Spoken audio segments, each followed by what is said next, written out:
咁好多人咧，有陣時喺屋企嘅都想暴露啲。富同毛毛終於嚟到新加坡啦。係啦，大家都知道平時有兩個都有買下股票噶嘛。咁史蒂夫係用邊個 broker 嚟買股票嘅咧？咁平時咧我就會用翻香港嘅富途牛牛啦。咁其實就真係依家啱嚟到新加坡嘅富途毛毛嘅。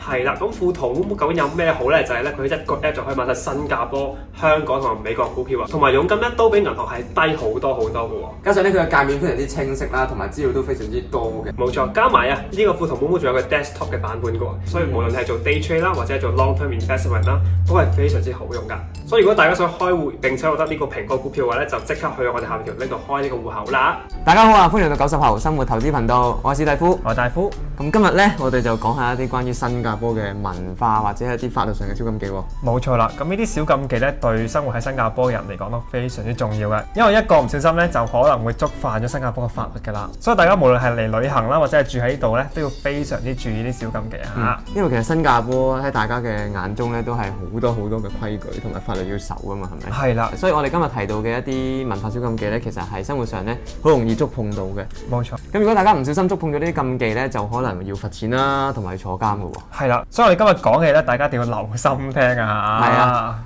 當初bubble開翻嘅時候咧，呢啲咁樣嘅小知識咧就非常之有用啦。好啦，事不宜遲啦，我哋即刻開始我哋今日嘅5個唔同嘅文化小禁忌。係啦，第一個小禁忌係關於啲食物嘅。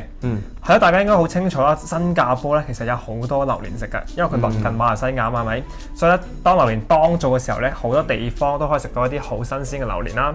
咁但係咧，我哋買榴蓮翻屋企嘅時候咧，要非常之小心啊，因為榴蓮咧係唔可以帶上去 MRT 嘅，即係捷運上邊嘅。其實好似巴士都唔可以。其實應該都係唔得嘅，係啦，因為咧榴蓮嘅味道非常之重啊，大家都知。如果一個人啊帶咗榴蓮上呢個 MRT 啊，成節嘅車廂應該都係充滿榴蓮味啊。冇錯。係啦，如果冇規範到呢樣嘢嘅話咧，我諗好多人都會嘗試啊搭 MRT 帶佢榴蓮翻屋企，咁其實呢個情況都幾糟糕啊，講真。咁成個地鐵嘅車廂咧就會充滿晒呢個榴蓮嘅味道啦。咁對於一啲唔中意食榴蓮嘅人嚟講，其實都幾辛苦啊，講真。係啊。咁啊，將心比己啦，係咪？咁大家千祈唔好帶榴蓮上公共交通工具啦。雖然榴蓮好好食，有啲人覺得。如果你想拎榴蓮翻屋企，咁點算咧？咁其實都有方法嘅。其中一個方法咧就係行路翻屋企。係啦，咁行路翻屋企咧，其實冇規範嘅，又或者堂食。冇錯。堂食係一個最方便嘅方法。因為如果你拎翻屋企嘅時候，其實我諗都幾難拎到翻屋企。如果你唔近屋企嘅話，係啦。至於堂食呢方面咧，大家記住睇翻我哋教嗰條片啦。係。咁仲有一個方法就係咧，依家好多嗰啲 Grab Food 啊，其實都可以叫榴蓮嘅。哦，真係啊？係啦，咁就唔使大家咁辛苦出去買啦。咁佢哋都可以直接送到府上，等你哋品嚐呢個榴蓮嘅，真係非常之方便嘅。講真。第二個小禁忌咧就非常之有趣嘅。咁其實我知道新加坡好熱啦，係咪？咁好多人喺屋企嘅時候都忍唔住除晒衫散下熱啊嘛，因為真係好熱啊。但係其實喺新加坡咧，好似都唔得㗎，就算你喺屋企都唔得㗎喎。其實就冇話喺屋企唔得嘅，但係如果你想喺屋企除晒衫，就一定要拉好你嘅窗簾啦。如果你喺屋企咧係裸露晒全身，而且係冇拉窗簾，咁啱又俾人見到嘅時候咧，咁嗰個人咧其實係有機會去告你㗎。因為新加坡有條法例叫做喺外人可見的私人場所裸露嘅罪行啊，即係話如果你喺屋企咧除晒衫，而又唔拉窗簾遮住晒你嘅身體嘅話咧，咁如果出邊人見到咧係有機會觸犯呢個法律嘅。之前都曾經有人咧因為呢一個嘅法律咧俾人判咗刑㗎啦。咁大家有興趣都可以去 Google 度睇下嘅。所以大家如果喺屋企嘅話咧，又真係覺得好熱嘅時候咧，記住拉翻窗簾先除衫啊！好啦，嚟到第三個文化小禁忌啊，係關於飲酒㗎。咁大家都知其實酒咧其實喺呢個世界係非常之暢銷嘅產品嚟㗎啦。好多人開心嘅時候會飲酒啦，唔開心嘅時候都會飲酒嘅。咁但係咧喺新加坡飲酒要非常之小心，因為新加坡其實有禁酒令嘅。咁新加坡呢個禁酒令咧係會由夜晚10點半啦，去到早上嘅7點實施嘅。咁呢個禁酒令就規定咗大家喺呢段時間就唔可以喺公共場所入邊飲酒，而喺超市或者啲便利店咧都係買唔到酒嘅。如果大家想喺嗰個時間飲酒咧，就一定要去翻自己屋企啦，同埋去一啲合法嘅酒吧先可以飲到酒嘅。聽講呢個禁酒令嘅背後咧，其實有一個故事嘅。冇錯啊！咁啊，2013年啊，新加坡嘅小印度咧就發生咗一個暴亂嘅，係啦，咁係新加坡第2次嘅暴亂嚟嘅。咁當時咧一位印度嘅客工咧就俾一架私人巴士啦，當場咧就車死咗嘅。咁當時咧引發咗好多工友啦同埋路人嘅不滿嘅。之後咧就唔使我講啦，咁大家就開始暴亂啦喺小印度，係啦。咁呢件事咧持續發酵咗2個鐘先完結嘅，咁當中咧都有好多人受傷嘅。咁之後咧，新加坡政府就檢討下呢件事件啦，咁就出咗呢個禁酒令㗎啦。咁點解呢件事最尾會導致新加坡有呢個禁酒令嘅咧？因為好似同酒冇乜關係喎。咁其實咧喺小印度咧，咁相當多嘅人喺夜晚都會飲酒嘅，因為放咗工啊嘛，係咪？放咗工就要消遣下、娛樂下㗎啦，係咪？咁當時咧就有目擊者就話啦，有一啲暴徒啊，我哋叫暴徒啦，係有醉酒嘅情況出現嘅，係啦，醉酒嘅狀態。咁咧佢哋就不斷向呢啲警察啊、警車咧就掟石頭啊、掟嘢啊咁樣咯。哦，咁可能新加坡政府咧就為咗避免同樣嘅事情再發生啦，就頒布咗呢個禁酒令嘅，係啦。咁醉酒鬧事呢個情況咧，由古至今咧都好經常出現嘅。咁其實大家如果去過一啲西方嘅國家啦、外國啊等等嘅情況咧，其實都係差唔多嘅，係啦，都有好多人醉酒鬧事啊，甚至乎香港啊，我都有見過嘅。係香港蘭桂坊12點之後又真係都幾多下嘅。咁新加坡立咗呢條法律咧，一嚟咧就可以保護下公眾嘅安全啦，二嚟咧就可以防止醉酒鬧事咁樣嘅。咁其實政府都冇話唔俾大家飲嘅，只不過大家飲嘅時候可能就要去翻屋企啦，同埋酒吧入邊飲，就唔可以喺私人地方係啊公園啊都唔得嘅。咁大家嚟新加坡嘅時候就小心啦，即係如果過咗10點半之後咧，就千祈唔好攞住支酒喺街度行啦。就如果俾警察見到咧，好易真係會問你嘅。係啦，你可以唔開嘅，係啦，拎翻屋企咧都可以解釋到嘅。冇錯。咁至於點解酒吧又可以飲咧？咁其實好簡單，因為酒吧咧通常都有啲負責人喺度睇住你噶嘛。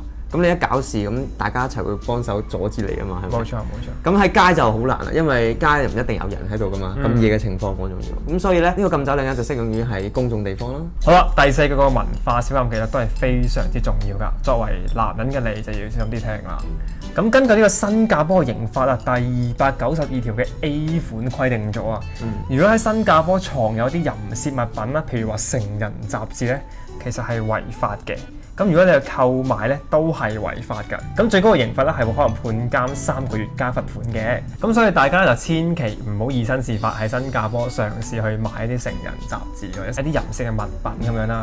咁人就會問啦，如果係網上嘅一啲鹹片咁點算咧？如果我擺喺電腦度又犯唔犯法咧？咁其實只要你將網上嘅鹹片 down 咗落嚟咧，你就犯法㗎啦。即係話，如果你嘅電腦或者手機入邊藏有呢啲色情嘅影片咧，而又俾人發現到咧，咁你就等於係犯咗法㗎啦。係啦，咁所以咧，如果你自己個電話或者係電腦裏邊咧藏有任何嘅鹹片或者鹹濕嘅圖片嘅時候咧，都係會犯法嘅。所以大家記得 delete 咗你先嚟新加坡，如果唔係咧，你就慘啊嚇。係啦，但係咧，其實網上睇就唔犯法嘅，只要你唔下載落電腦或者手機度咧，係冇問題嘅，所以大家一定要注意呢一點，係好重要嘅。咁講起上網嘅話咧，其實喺新加坡咧偷人哋 WiFi 咧都係犯法嘅。係啦，係冇錯。咁香港咧，你可能見到人哋嘅 WiFi， 冇上鎖喎，咁可以用下啦，係咪？咁其實新加坡咧係唔得嘅，係犯法嘅。係啦，咁點解新加坡偷 WiFi 係犯法嘅咧？咁其實因為 WiFi 咧都係屬於一個私人嘅財產嚟嘅，咁大家都係有俾錢嚟享用呢個 WiFi 服務㗎嘛。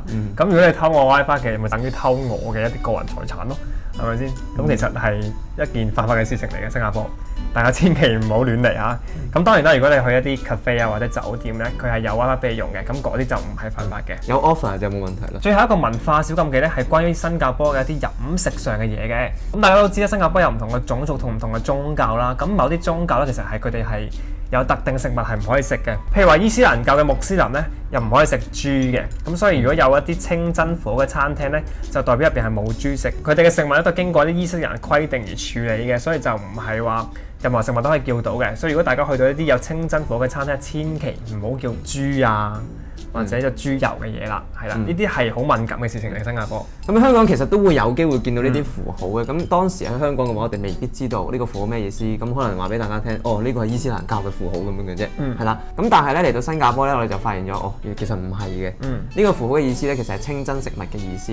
因為清真食物同唔係清真嘅食物咧，就有唔同嘅規定同埋規格嘅。甚至乎最近咧喺印尼啊，疫苗啊都有呢個清真符號嘅。如果冇清真驗證嘅話咧，其實咧大部分嘅嘢咧，佢哋都係唔用得嘅。冇錯冇錯，同埋大家如果同一啲穆斯林朋友食飯嘅時候咧，一定要好小心啊！即係如果你嗰碟嘢咧係一啲唔係清真食物嘅話，而佢個碟嘢係清真食物嘅話，就千祈唔好去夾人哋嗰碟嘢，同埋啲咁嘅餐具嘅使用咧就唔好 mix 埋一齊啦，表示翻對呢個中友嘅尊重咁樣啦。同埋有陣時咧，有啲嘢咧可能唔係賣豬肉嘅，係咪間鋪可能唔係賣豬肉，間餐廳唔係賣豬肉嘅，但係咧佢都冇一個清真符號嘅喎。咁呢個時候咧，你都係唔好當嗰啲食物係清真嘅食物喎，因為有可能佢嘅加工啊，或者佢嘅廚房咧都有處理過豬肉或者豬油。係啦，咁所以咧就唔好即係譬如你見到雞飯，咁就唔代表佢係清真食物嘅。係啦，冇錯，一定要有清真符號咧先係清真嘅食物。至於咩係清真食物嘅咧，大家如果有興趣嘅話，去 Google 揾下嘅。其實佢定義都非常之詳細嘅，唔係單止話唔食豬咁簡單嘅。冇錯。所以大家嚟嘅時候都要小心啦，特別 Hawker Centre 嘅時候咧，如果你要還你個盤咧，其實都有分浪哈拉同埋哈拉嘅位嘅。冇錯，咁大家嚟到新加坡嘅時候咧，記得跟翻人哋嘅規矩，入鄉隨俗啦。好啦，今日嘅影片就到呢度結束啦。大家如果中意呢條片嘅話咧，記住 like 呢條片啦，同埋記住 subscribe 個 channel 啦，最好就 share 埋出去啦。咁如果大家有其他嘅一啲生活上嘅小知識咧，都可以 comment 度話俾我哋聽嘅。我哋下次見，拜拜。